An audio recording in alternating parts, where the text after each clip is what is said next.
Your phone buzzes at 9:31 in the morning. You don't look at it right away. You're pouring coffee, half awake, running through the day in your head. When you finally check the screen, it's the same notification you've seen on the last trading day of every single month for 20 years. $1,000 invested. Automatic. You didn't do anything. You never do anything. That's the whole point. You think about the version of you who set this up. 25 years old, sitting on a couch that didn't match the rug, opening a brokerage account for the first time because a coworker mentioned an index fund at lunch and you didn't want to seem like you didn't know what that meant. You went home and Googled it. You found out the S&P 500 was just the 500 biggest companies in America bundled into one purchase. You found out you didn't need to pick winners. You just needed to buy all of them every month and never stop. You set it to automatic that night so you'd never have to decide again. You didn't know it at the time, but that decision, the one made on a couch, half distracted, mildly bored, would be the only financial decision that actually mattered. Everything else was noise. Year 1, $12,000 invested. $12,600 now. The number is small. You know it's small. You put in $1,000 a month for 12 months and the market gave you back $600 extra for the trouble. $600. Barely a flight home for the holidays. Your roommate spent that same year leasing a car he couldn't afford. A black sedan with a payment of $540 a month that ate almost half of what you were investing. He'd pull into the driveway and let the engine idle a few extra seconds so you'd hear it. You'd nod. You wouldn't say anything. At the end of the year, his car was worth less than what he'd paid for it. Your $12,000 was worth $12,600. Neither of you felt rich. He felt cooler. You felt nothing, which, it turns out, is what patience feels like in year 1. It doesn't feel like anything. It just quietly exists in an account you don't check very often. You didn't know yet that this was the most important year of the entire 20. Not because of the money was nothing, but because it was the year you proved to yourself you could do it without flinching. The habit mattered more than the balance. Year 3, $36,000 invested. $44,000 now. You've stopped mentioning the account to people, not because you're hiding it, because nobody asks and there's nothing exciting to report. It just goes up, a little most months. Some months it goes down and you feel a flicker of something. Not panic, just awareness. And then you check it again a week later and it's already recovered and you forget why you were worried. Your friend Danny discovers options trading that year. He shows you a chart on his phone at a barbecue, a candlestick pattern he says is about to break out. He put $8,000 into a call option on a semiconductor stock. He's up 40% in 3 days. He tells you this like he's already retired. You ask what happens if it goes the other way. He says it won't. 6 weeks later, it does. The stock misses earnings by a fraction of a percent, and the option expires worthless. All $8,000. Gone in an afternoon while he was at work, unable to even watch it happen. He doesn't bring it up again. You don't ask. Your $44,000 didn't do anything dramatic that quarter. It just sat there, boring, unbothered, buying more shares every month regardless of what the semiconductor stock was doing. The rule at this stage is simple, and nobody wants to hear it. The exciting trade and the winning trade are almost never the same trade. Year 5, $60,000 invested. $81,000 now? You do the math one night out of curiosity. $21,000 in gains. More than a year of your old rent. You didn't work for that money. You didn't stay late for it. You didn't ask your boss for a raise to get it. It just accumulated while you were doing literally anything else. Sleeping, driving, sitting through meetings you didn't need to be in. That's the year your sister buys a house. Well, buys is generous. She puts $15,000 down and signs a mortgage that will cost her nearly triple that in interest over 30 years. At Thanksgiving, she shows everyone photos on her phone, the kitchen, the backyard, the 2-car garage. Everyone claps. You clap too. You mean it. It's a nice house. Later that night, alone in your apartment, you open your account out of habit. $81,000, quietly compounding, no mortgage attached to it, no 30-year obligation, no property tax bill arriving every June. You don't say this out loud to anyone, not even to yourself in a smug way. You just notice it. There's a difference between an asset that costs you money every month and one that makes you money every month.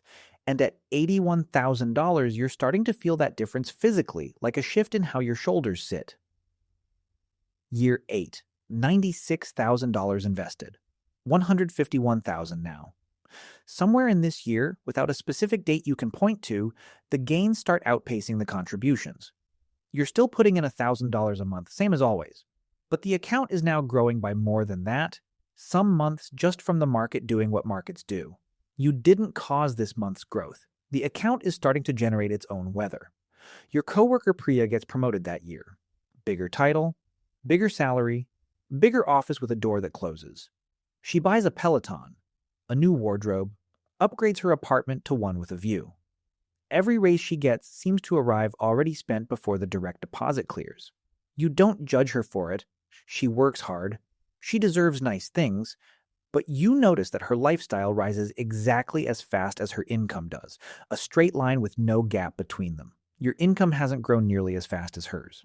But there's a gap in your life that hers doesn't have, the space between what you make and what you spend, and that gap has been quietly buying shares every single month for 8 years.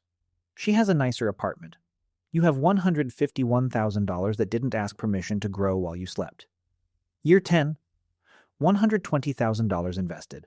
$215,000 now, halfway. You sit with that word for a second. 10 years down, 10 to go, and the account has already made more than what you originally put in during years 1 through 6 combined. This is the part nobody explains well when you're 25. And just starting.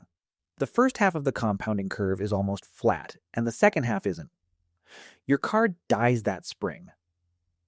Transmission, the mechanic says, shaking his head like it's a funeral.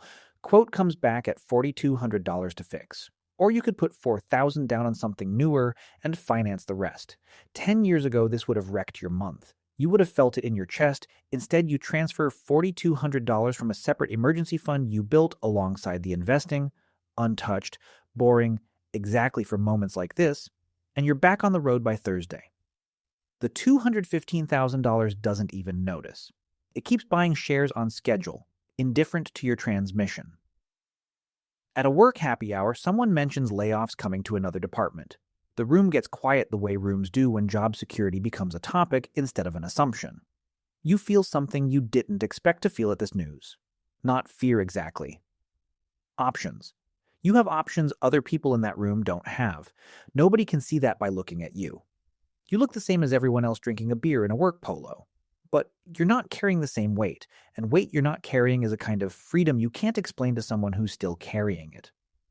Year 13, $156,000 invested, $329,000 now. Your niece is born that year. You open a small account for her too, out of habit more than obligation, $100 a month, nothing dramatic. Your brother-in-law laughs and asks why you're bothering with something so small. You tell him it's not about the $100. It's about what $100 becomes when nobody touches it for 18 years. He nods politely, the way people nod at things they have decided not to actually think about. That same year, a friend from college reaches out about a pre-IPO opportunity, a private company. He says, about to go public, ground floor, minimum buy-in of $25,000. He sends you a deck with a logo you don't recognize and projections that go up and to the right in a way real businesses rarely do. You ask him 3 basic questions about the company's revenue. He can't answer any of them. He puts the $25,000 in anyway. The company never goes public. 18 months later, it quietly shuts down, the website replaced by a single sentence thanking early supporters for their journey. He doesn't mention it again. You don't ask. Your $329,000 sits in 500 boring companies you can look up any day of the week, companies that file real earnings reports, companies that have existed for decades and will likely exist for decades more. Boring, it turns out, is the whole strategy. Boring is what survives. Year 16, $192,000 invested, $498,000 now. $500,000. You say the number out loud once, alone in your kitchen, just to hear how it sounds. It doesn't sound like anything. There's no fanfare. The lights don't change. You still go to work the next morning, still sit in the same traffic, still answer the same emails. But something behind your eyes is different, a kind of quiet math running constantly in the background. At this size, the account could survive most disasters that would flatten someone starting from zero. Your boss asks you to take on a new project that spring, one that comes with more hours and a vague promise of visibility, but no additional pay. 10 years ago, you would have said yes immediately, gratefully, the way you say yes to anything that might protect your position. This time you pause. Not long, 3, 4 seconds, but long enough that you notice yourself pausing. You say yes anyway. But it's a different yes now. It's a yes you're choosing, not a yes you're afraid not to give. At dinner with old friends, someone brings up a get-rich scheme circulating online, a coin, a token, something with a dog on the logo up 800% in a month. Everyone leans in. You listen politely and say nothing about your own account. There's nothing to say. It didn't go up 800% this month. It went up about what it always goes up, which is enough. Compounding quietly while the coin with the dog on it does whatever coins with dogs on them eventually do. Year 18, $216,000 invested, $671,000 now. The gap between what you've put in and what the account is worth is now $455,000. More money made from doing nothing than you've contributed in 18 years of doing something. You read that sentence back to yourself twice, sitting at your kitchen table on a Sunday, coffee going cold. Money made from sleeping, money made from sitting in traffic, money made from every ordinary, forgettable day you weren't paying attention to it. That's the year your company announces a round of buyouts. People twice your age, decades of tenure, walking out with boxes and expressions you don't want to look directly at.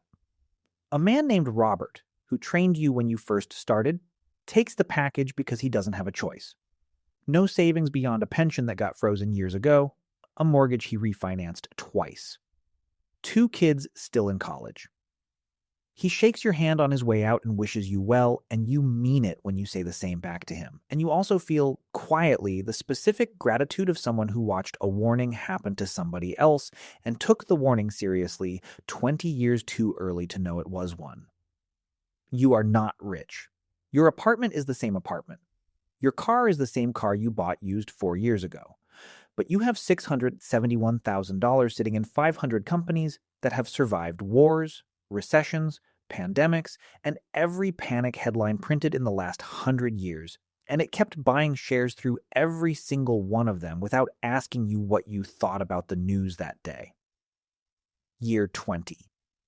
$240,000 invested. $980,000 now. You almost hit $1 million.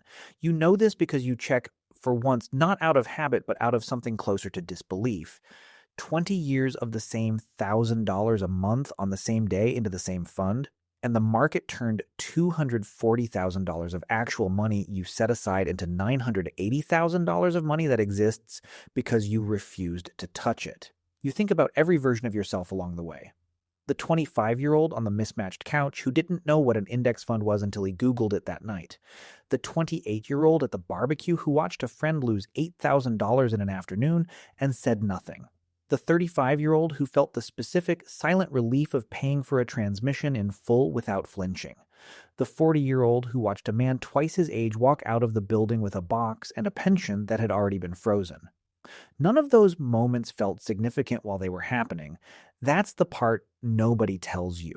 There's no single day where you become someone who has almost $1 million. There are only 20 years of Tuesdays where $1,000 left your account and you didn't cancel it, didn't panic sell during the crash years, didn't chase the coin with the dog on it, didn't put $25,000 into a deck with a logo you'd never heard of. You didn't get rich. You just refused for 2 decades to stop. Somewhere right now, someone is sitting on a couch that doesn't match their rug, 25 years old, wondering if $1,000 a month is even worth the trouble. It is. They just won't feel it for a very long time. And that's exactly why almost nobody does it.